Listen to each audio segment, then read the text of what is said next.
Hey everybody, I have a lecture coming up for you that's very, very, very dense, and it's very, very important for you for the whole semester and year. It's dense enough that lecture format's the only way that works, but I'm afraid that if I say too much too quickly, especially with not being acclimated to a lecture style format, there might be some losses. So I'll just record this for permanence, and you can refer back to it every once in a while, and I'll ask that you do. The semester is set up in the beginning stages from smallest to largest increments of language. Remember, it's called AP Language. So we're studying what is language, why do we do it, how do you use it, is where we'll eventually get. And so we've structured it from smallest to largest, and by small we mean super small, like not even material, like the first thought that you have in your head. That's electrochemical. Where does that happen? So we start with psychology, and then that's unit 1, just how the thoughts rattle around. Unit 2 is sound, so like thought turning into speech, like yeah. I know it's weird, but yeah, the sound, that's unit 2. How the sounds formulate into words, unit 3, and how those sounds conglomerate into words and sentences, you are awesome, unit 4. So we're moving slow at first, certainly. And in unit 1, we're still thoroughly inside the head. Let's start with Freud. The metaphor of the heart, the mind, the soul, that's well-paved terrain in the Western Hemisphere.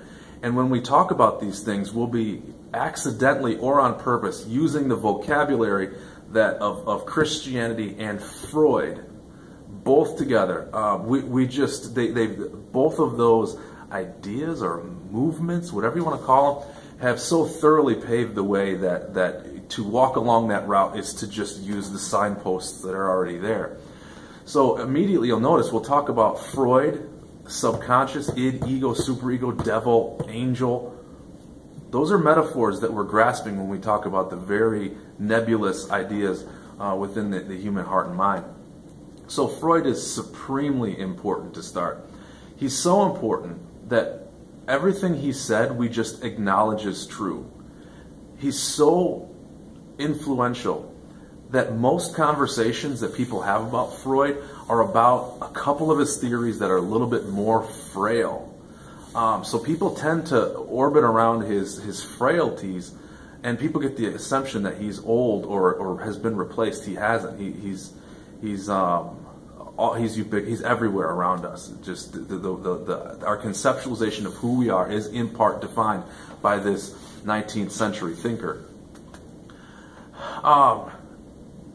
Okay, the devil and the angel metaphor of the id, ego, and superego is the best way to start. It's not the best eventual metaphor. It's just a good foot in the door metaphor. And the basic concept is that we have on one shoulder a very impulsive and evil and short-sighted aspect of our personality that really wants to control our behaviors. And we have an angel on one shoulder that attempts to do war with that and get you to think more rationally, more transcendentally, and what I've learned recently is more into the future.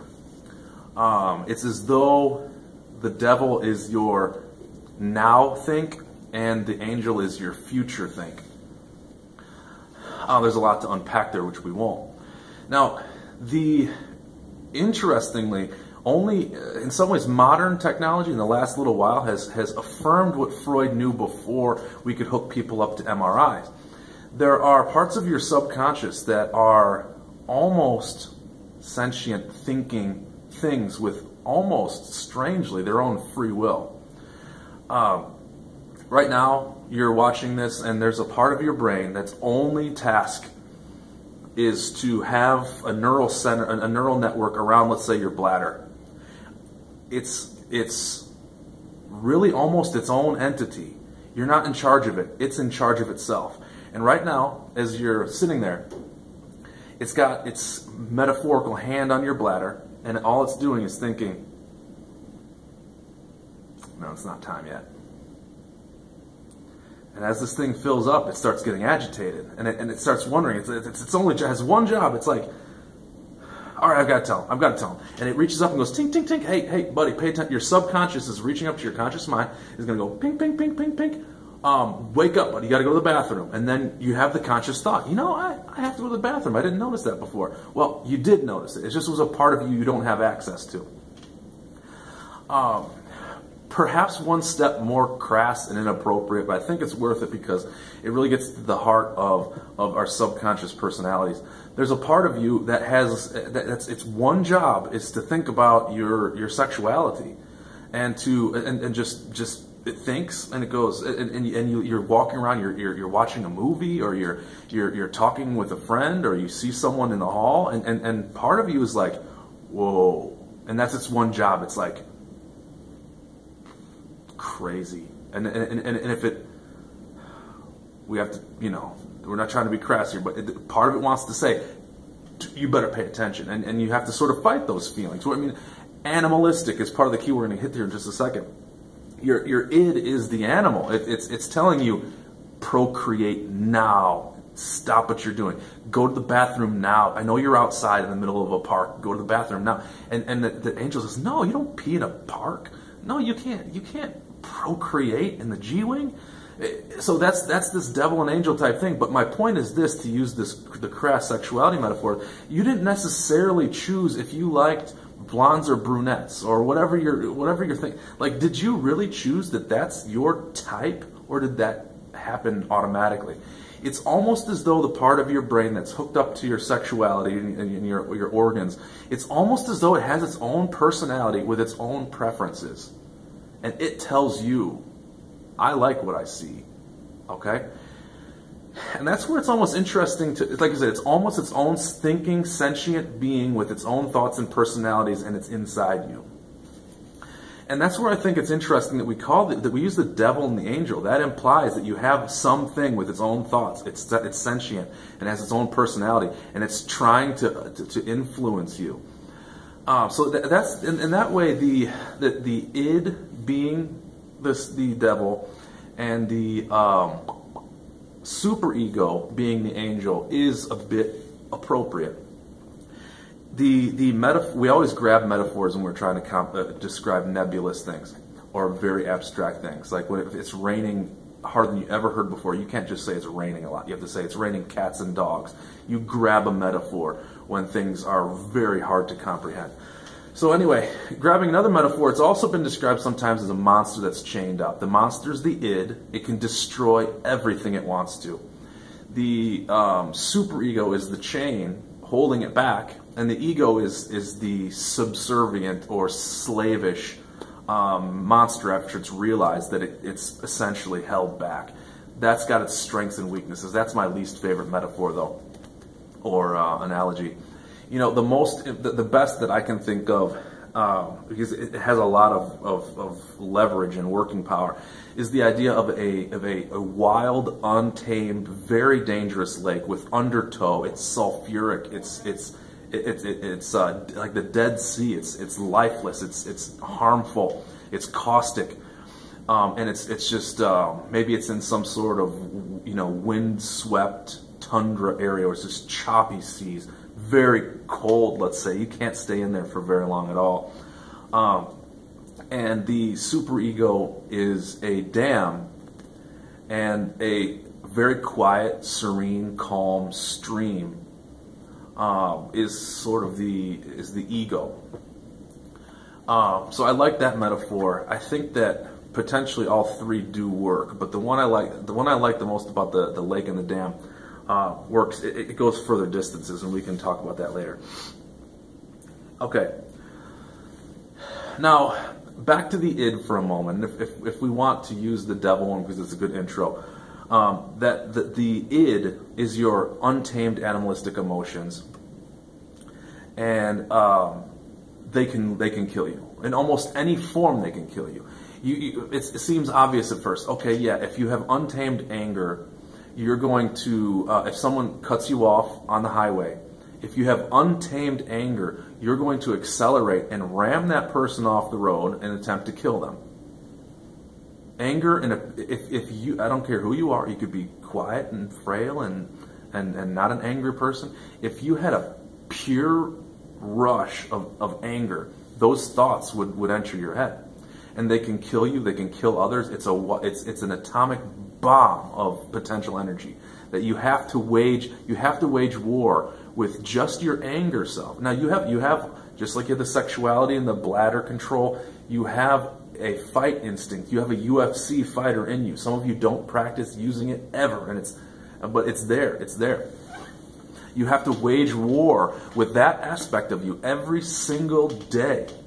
Every single day, because you have to get good at beating it. Otherwise, it'll sprout when you least expect it. You'll end up expelled from school or in jail, whatever the case is. But that one seems obvious. Okay, yeah, I have to wage war with anger every single day, otherwise I'm going to lose to it someday. It's going to derail my life. But it seems obvious lust. Obviously, you have to wage war with that daily. You have to grow accustomed to and good at, adept at destroying the lustful centers of your mind, so that it can't regularly overcome you, overpower you, and damage your life, change your life forever. But it's not so obvious why love, and it's in extremely intense form, is detrimental, but it's true. If you've ever been completely infatuated or totally in love, your life comes to a standstill. If you fell in love in its purest form, not sexual love, just total enrapture with someone else, you would stop eating, you'd stop doing schoolwork, you'd neglect your bills, you would neglect the other very healthy relationships in your life, and your life would unravel at the seams if you had untamed love in your life. And if you don't know someone like that already, you will. You'll have very good friends who once they start dating someone, they let all of their very good and healthy relationships shrivel up and die. So that person needed to have essentially engaged with, grappled with, and grown accustomed to mastering their sense of love too. So it's very weird to think that love is a dangerous thing, but it can be. So essentially your education and your church, if you belong to one, and your parents and your teachers all have been engaged in one enormous effort to teach you to do battle with your animalistic self. And they're doing the best that they can, hopefully. So your whole life you've been taught, like, no, you can't just interrupt the teacher when they're talking. That's just a silly example I thought of because we're in a classroom right now. Billy, you can't just say whatever. Raise your hand. Or if he's always raising, you can't even raise your hand that much. Every third thing you want to say, you can say that. So that is a battle that Billy and I are doing in order to refine his internal life, so that he can learn to grapple with those id-like impulses that just sprout from him. Now, this is where it gets one step more advanced, because you would then be led to believe that the devil is always bad, and this is where also the metaphor breaks down, that you'd be led to believe that the devil is always bad. It's an impulse. It's a childish, animalistic whatnot, and it needs to be beaten down, and the angel's always good. That's oversimplified. Therefore, if you follow me so far, the angel and the devil metaphor worked. Let's ditch it now, okay? Beating down the id is not always good. As a matter of fact, we may do such a good job as parents, teachers, peers, clergymen, pastors and such. We may do such a good job that we may stifle people's senses of emotion, their ability to process emotions. I have a real quick story. It's a personal story, but I think it shines a light on what I'm discussing. And remember, the point of the story I'm about to tell you is that that in this moment that I'm about to describe, I was so accustomed to waging war with my id that I didn't allow myself to have a real human moment. And I think that to some extent it changed it changed me for the worse. I hope I can do a good enough job with this. I certainly believe it to be true, but I wonder if I can communicate it. When I was a junior, I went to Germany as an exchange student. So the German came to my house for 5 weeks, stayed with me, and then I went to his house for 5 weeks in Germany, and so that was my junior year. Now I consider myself as a junior to be sort of a tough guy, you know, a guy's guy, you know, like not too emotional. I was a wrestler. I certainly wasn't, you know, a mama's boy or whatever. But as I was gone for 5 weeks, this is the first time I'd ever spent time away from my parents in a very substantial sort of way. And if I were to be honest with you, the 5 weeks I was in Germany, I didn't think of home too much. I really didn't. It was too exciting and too new. And so my parents were out of sight, out of mind, and it was such a blast. I'm so glad I did it. What I didn't anticipate whatsoever was that when we arrived in O'Hare and I got my bags, I was still in freedom mode, whatever. I didn't anticipate this at all. It surprised me to my core. I'm walking through O'Hare Airport and I look up and I see my mom for the first time in 5 weeks. Like I said, this is very atypical for me, and so I think that's part of why it was such a jarring example. I saw my mom, and all of a sudden I was flooded, just overcome with joy and love from my mom. And it was uncontrollable. I was immediately nervous because it's hard to describe what love is. No one can really do it. But it was this sense of almost wanting to like overcome, is the best way I can say this. Now, if I let my id have a little bit more free reign, what I think would have happened was I would have run at my mom crying, and I would have like I don't even know, like just like hugged her, picked her up. Maybe I would have just dived at her feet and just hugged her feet. I know this is weird, right? This is weird, but just overwhelming sense of just love and joy to see my mom again. Back when I was a junior, I didn't tell my mom I loved her or enough. I was like, yeah, Mom, I'll get to that. I'll take the trash out. Like that was, so to go from that to just this feeling that was new to me, I guess. I was immediately embarrassed before any of this happened. As I walked up to her and I started, I don't know if I was shaking, as I felt my eyes watering a little bit, lip quivering. I don't know whatever the heck you do. I was very uncomfortable, and I had to wage war with this feeling. And I walked up to my mom very calmly, and as I go to hug her, I'm still embarrassed about this. I kind of went up to give her a hug, and then at the last minute I turned towards her and gave her a one-arm side hug. Okay? And as I did this, I'm like, something's wrong. There's a huge loss here. As I said, I was not an emotional guy. That almost was my chance to show my mom I have those feelings. I have deep feelings of love for her. And I could have in that moment, if I was more true to myself, if I wasn't trying to bottle that up inside, that could have been a really authentic moment. And if I could have done that, it would have been the most pure, raw, and real communication of love that I'd ever given my mom before and ever given her since. Even though I still have those feelings inside me, I've never been able to recreate that. I try to say I love my mom more frequently than I did in the past. But I had a moment to show her that. I had a moment to expose just how much I loved her, and it was completely gone. And so I know it's a weird story, but I think that what it does is it shows that it's not so complex as just being a devil inside of you. I had grown so untrustworthy. I'd grown to distrust my id so much that I distrusted real, raw, genuine, positive emotions. Love is probably, if we were to say that we were to come to a consensus about what the meaning of all this is, science and religion somewhat agree it's love, and so if your superego or your angel becomes too ninja, it'll start to beat up the feelings that you really should express.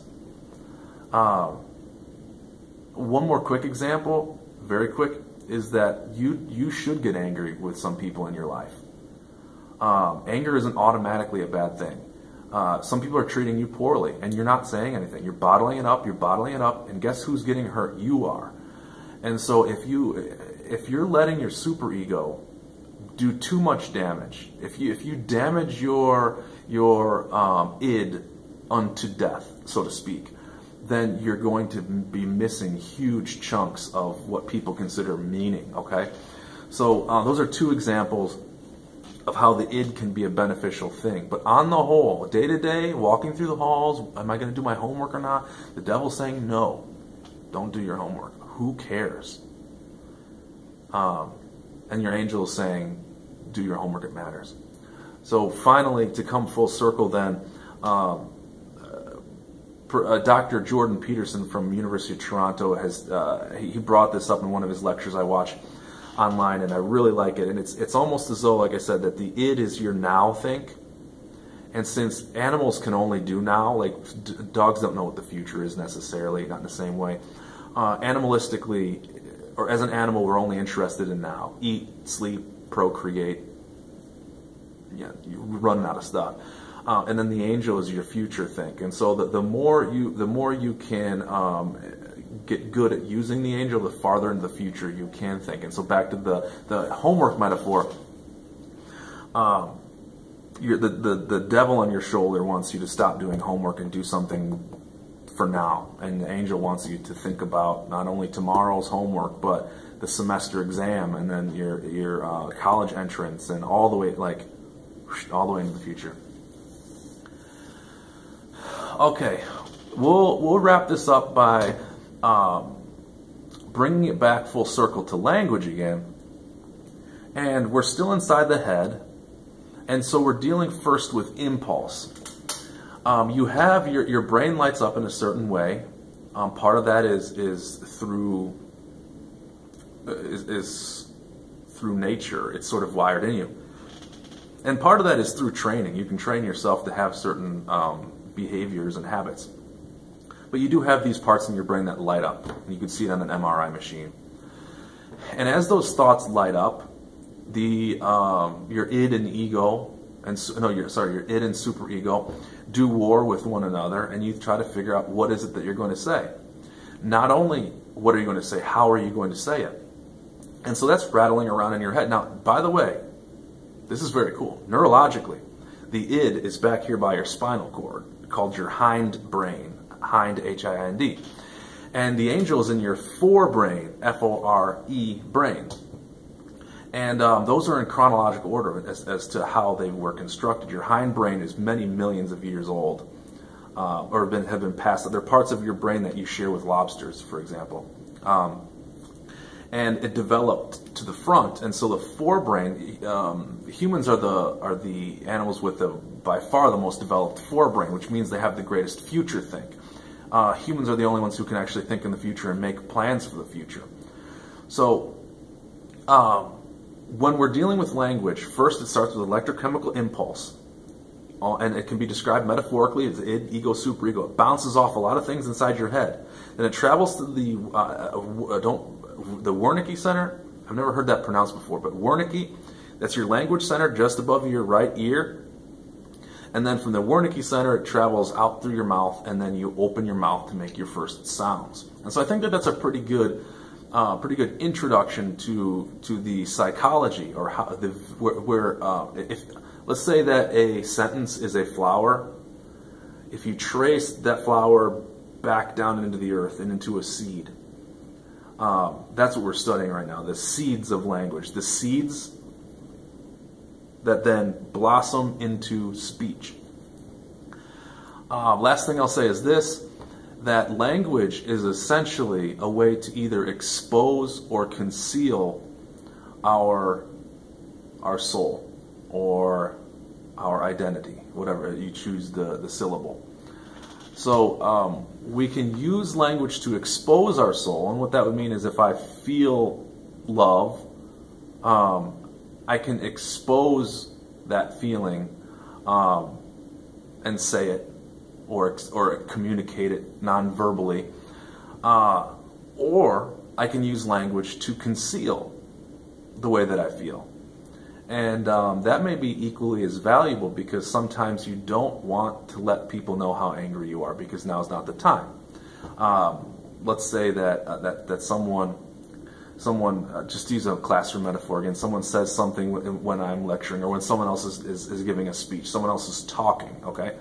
I might be very upset with that person because they're being rude or disrespectful, and I might tell them like, John, gotta stop. I'm using language to conceal the way that I feel, and that's beneficial in that case, because it may not be helpful for me to lash out at John for his id-like behavior in class at that moment. So as we start to move from electrochemical impulses into speech and language, it's helpful to think of that last-minute filter of the superego being a decision. Am I going to tell someone about myself more? Am I going to open more, or am I going to close more? This can happen non-verbally as well. When your teacher, if your teacher suits up and puts a tie on me, and a couple of the teachers do that. In some ways, that's a way of concealing ourselves. That's a nonverbal communication that I'm taking myself seriously. I'm not your friend. I'm a teacher. I'm going to take my curriculum serious. I'm going to behave in a serious way, in a formal way. That's what a tie means. I'm going to behave in a formal way right now. And that's my way of, I guess, non-verbally setting sort of an expectation for what's to come. So I hope that this helps. Yeah. All right, thanks for listening.